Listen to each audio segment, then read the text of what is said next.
In this lesson, we're going to be talking about cybercrime. Now, there's a reason for talking about cybercrime. There's actually a couple of reasons for talking about cybercrime. One of the reasons for talking about cybercrime is criminals who are involved in this are using many of the same strategies and tactics as what we are discussing here. So while it's certainly good and useful to know this type of information, it can definitely be used for malicious purposes, which is, of course, one of the reasons why we study it, because we want to know what the bad people are doing so that we can protect ourselves against it. So we need to understand the different types of attacks so that we can understand how to mitigate them. Another reason for talking about cybercrime is one of the reasons why companies are hiring ethical hackers and doing penetration tests is because they're concerned about cybercriminals and their effect on their security posture and what their risk profile looks like. And here's an example of that. Does cybercrime really cost $1 trillion?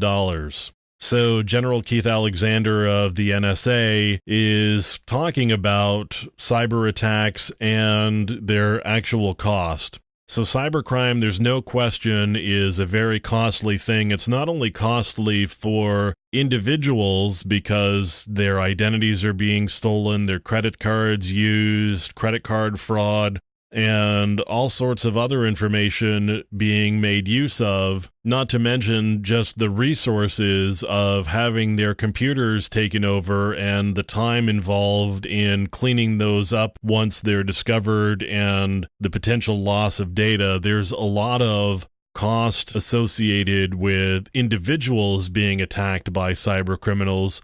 There's also a pretty significant cost to businesses being involved as well. So businesses can be the target of cybercrime, and you can see here from this article, they're suggesting that because the US and Israeli governments were involved in Stuxnet, that could actually increase attacks against US firms. And they're saying the U.S. painted a target on its back because they were involved in these attacks, and there's a suspicion that there may be retaliation against U.S. businesses. Now, it's been alleged for a large number of years that the Chinese have been involved in cybercrime, and portions of the Chinese army are dedicated to these sorts of activities. Not only are they involved in espionage from a governmental standpoint, but they've also been alleged to be involved in the theft of intellectual property. Several years ago, there was a pretty famous case where Cisco accused the company Huawei, which is a Chinese company that manufactures networking equipment. Cisco accused Huawei of stealing and making use of significant chunks of its Internet Working Operating System, or iOS, which is the software that operates its Cisco routers and switches. So Cisco has alleged that Huawei got a pretty significant leg up by making use of Cisco intellectual property. And this is a case where lines really kind of get blurred, because if the allegations are true, you not only have cyber criminals in China, but they are affiliated in some way with the Chinese government, whether the Chinese government is aware of it or not. Again, that's if the allegations are true. But this is something that's been alleged for several years now, and there are people who claim they have some significant evidence indicating that that's true. It's not the only place where cyber criminals reside, though. Cybercrime is all over the world, and cyber criminals are there. And the reason why is because we don't understand security nearly well enough, or don't practice good security habits nearly well enough on our individual systems or our enterprise systems, in part because there's no real return on investment. If you spent $10 million on security, you're not going to say, hey, I added $20 million to the bottom line because I spent that money. It's really sort of you throw the money away right up until you actually need it. So in that sense, it's sort of like insurance. You keep writing checks to the insurance company, you never have an accident on your car. It's kind of like you're throwing money away right up until the moment that you have that accident.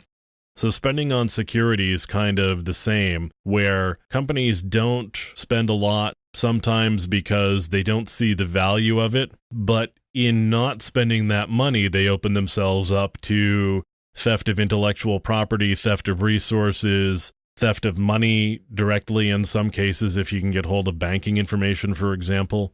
So cybercrime is a real big problem. And sometimes cybercrime isn't as straightforward as just criminals looking to steal something.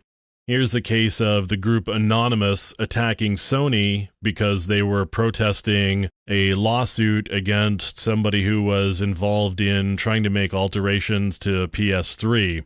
So Sony sued that person, and this group Anonymous went after Sony. Now, Anonymous got hold of some information from Sony. Is that cybercrime? Did they cost Sony any money? Well, we do get into some blurry areas a little bit here. It's definitely a case of hacktivism, and it may also be a case of cybercrime. But there's absolutely no question, this particular case aside, that there are cases of cybercrime. They go on all the time, and law enforcement agencies are well aware of them. For years and years now, law enforcement agencies have started creation of cybercrime task forces and other organizations within these law enforcement agencies in order to attack the problem of cybercrime.